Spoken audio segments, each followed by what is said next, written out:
I'm Ariel and I'm back with a new video, and it is that time, y'all. It is fall and I absolutely love fall. I also like winter too because it all has that same vibe of it's cold outside, so I'm gonna get snuggled up on the inside and have hot drinks and just relax with a good book, listen to the rain, set up for all the spooky time, have ritualistic rendezvous in the forest. It's just perfect.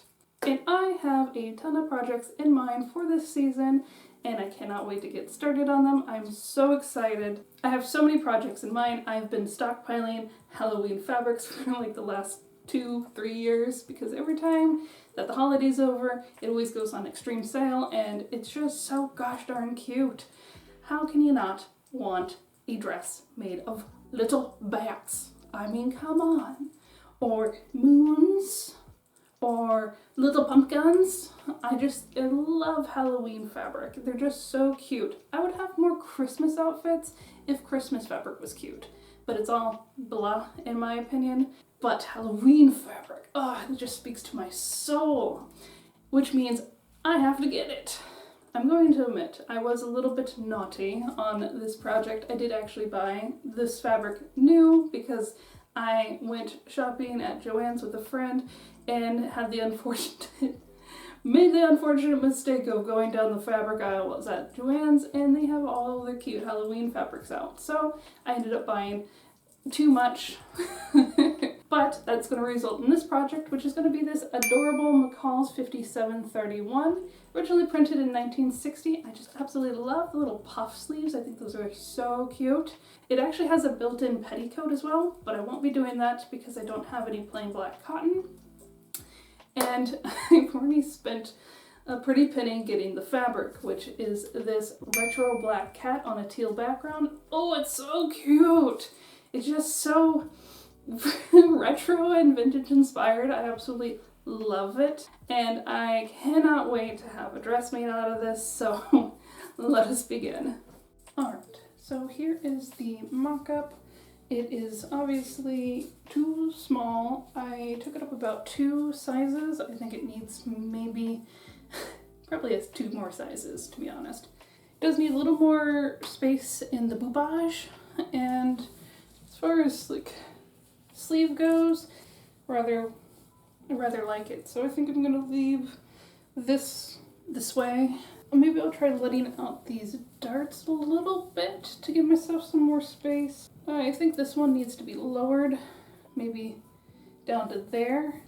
This bottom dart, I can't even see where it is. Other than that, I like it and I think it's gonna look real cute. Also, while I was making this, I thought, because it does come with a belt that you can make, I thought it would be cute to incorporate the belt, as that's what my favorite dress has, and I thought it would be cute, maybe like doing a dart here, or connecting it to the dart. Let me pin it real quick. Alright, so doing something like this where it comes off of the dart and goes around back and joins up together. Can you see that? Yeah. I think that would be very cute. I actually kind of like this fabric. I wish this wasn't my mock-up fabric. Well, actually I do because this is way too tight and too small. But I know what I'm going to need to do adjustments. So that's the reason why we do this. I gather my floor snack and begin doing the thing I try to avoid most when resizing a pattern, a full bust adjustment. However, I watched a very helpful YouTube tutorial on the National Sewing Circle channel that made it relatively a painless process. I'll link it in the description below. Alright, here is the second mock-up after making a full bust adjustment. That really took care of a lot of issues that I had with the blouse. It is a little big up here, which I might then take in just a smidge. I think it's kind of cute that way. It kind of reminds me of very 90s grunge-esque, but otherwise I think it fits really well. It is mildly snug in the back, so I'll either make the darts smaller or maybe just forego them entirely. But I really like it. It feels very comfortable, and I really just like having this like flared sleeve. I might just make a copy of this pattern and use it as like a flouncy blouse. I like this. I feel like this is ready to cut, so I'm going to cut my fabric now.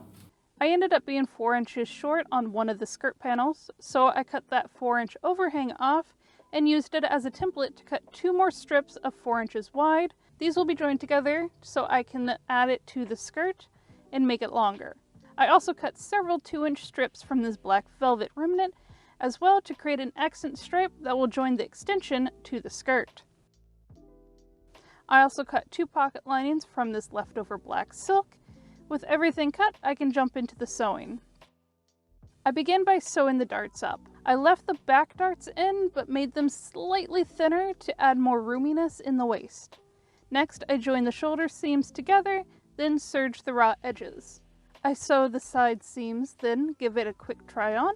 I think it fit quite well.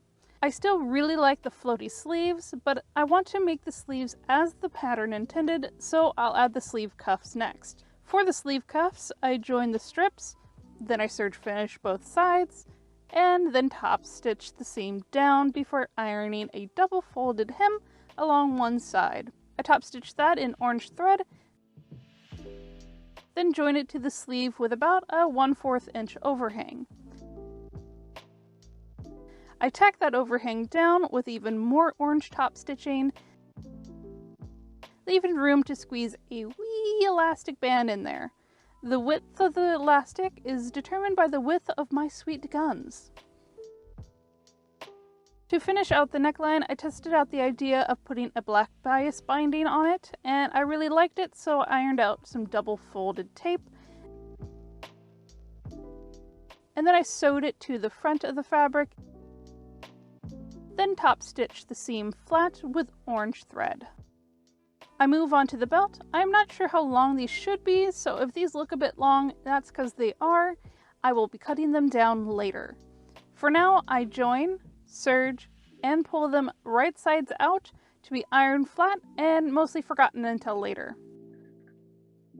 For the skirt, I join only one side of the panels, leaving an opening at the top for the pocket. This will make joining the extension easier, as well as planning out the pleats later. Speaking of pockets, I French hemmed the pieces together. The silk was a bit slippery and it frayed a lot, so I wanted to ensure extra durability. I joined together the extension pieces and the velvet stripe piece, so I have 2 long strips of fabric. I clean up the seams with the serger, and then I pull out the stripy bias tape from last year's witchy outfit to finish the skirt hem with it. I take a moment to appreciate my surroundings before finishing up the hemline. After finishing the hem, I am left with quite a bit more stripy bias tape. After that, and once Sir Paul is finished with his disgusting bath, I hand brush the loose fur from his coat. It's a sacrifice I am willing to make to ensure that he has a glossy coat.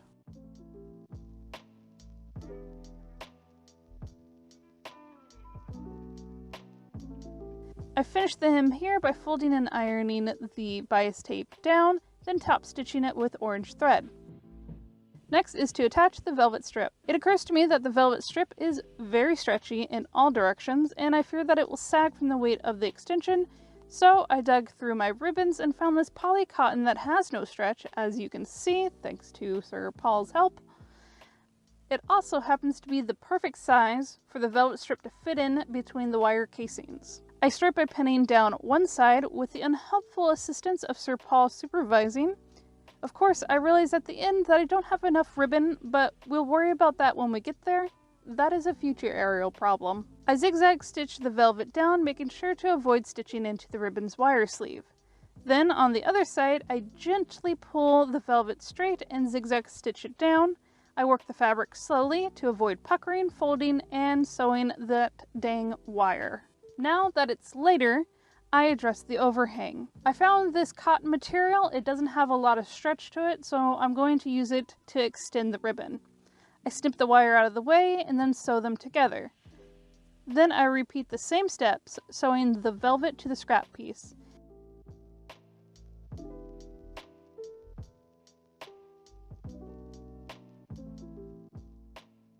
After which, of course, I remember I forgot to finish the seam attached to the scrap and the ribbon. It probably isn't that big of a deal, but it will bother me if I don't take care of it, and it's easier to do that now than later.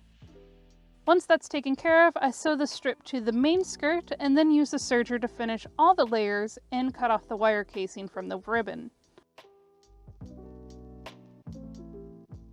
After serging, I iron it flat and carefully top stitch the seam to the main fabric. Then I repeat the same process for the extension.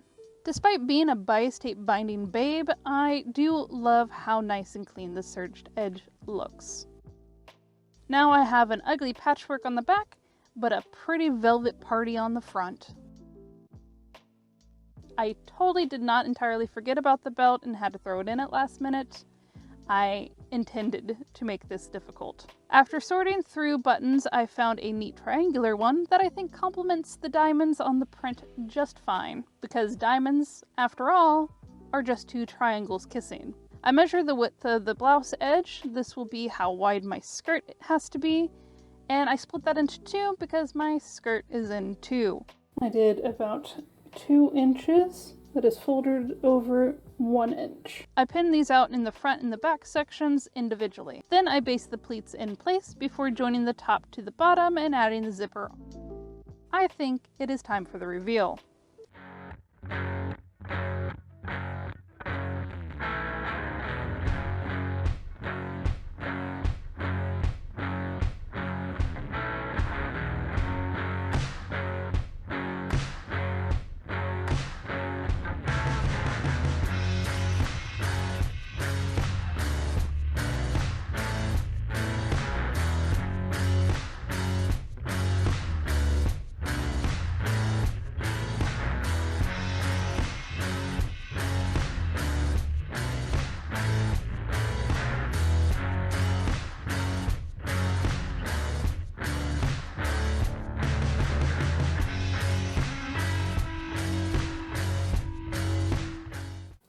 Alright, there you have it, another project down, and I absolutely love how this came out. My only gripe with it is a touch too long, which is ironic given how much effort I put into adding an extension to make up for those 4 inches lost. But I always forget that modern patterns, vintage patterns, any sort of commercial patterns is designed for Amazon women. Or at the very least, they're not designed for Hobbit women like myself, as it would have just been fine if I did not have that 4 inches.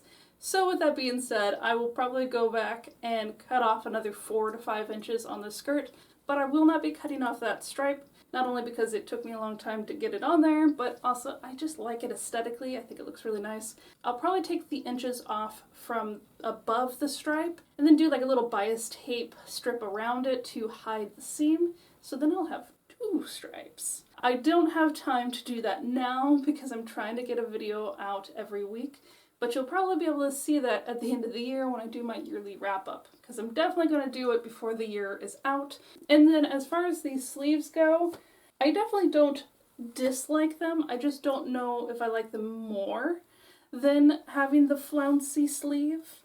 They are very cute, they're very puffy, but I just really like that flouncy sleeve. I will probably go through and change out this hem style and put in a black bias contrast because I think it'll make it look a little more cohesive. And I also really like that I did the pleats instead of doing the ruching on the skirt.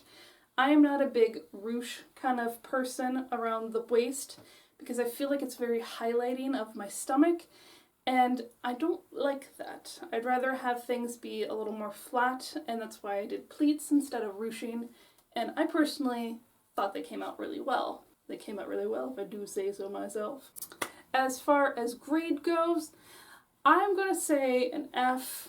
You know, let's be a little kind to myself, and let's say a D, because I did use up velvet material, I used up ribbon I probably wouldn't have ever used, and I did use a button and a zipper that I had on hand along with a bunch of bias tape. However, I did buy this fabric new, and that goes entirely against my 2023 goals of using what I have on hand and not buy new stuff. Even though I did get a good deal because it was a doorbuster, I believe I spent $5 a yard, and I bought 4 yards, so it was about $20. However, the goal was not to spend a little money, it was to spend no money.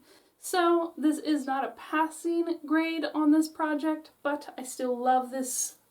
I still love this outfit anyway, and I cannot wait to wear this all the time. Well, I hope you liked this video, and if you did, please consider liking and subscribing as I release a new video every other Sunday. Although during this season, I'm going to try to release a video every week, but this is only the second weekend and I just barely made it on time, so we'll see how I do. Until next time though, I hope you have a good day. Bye!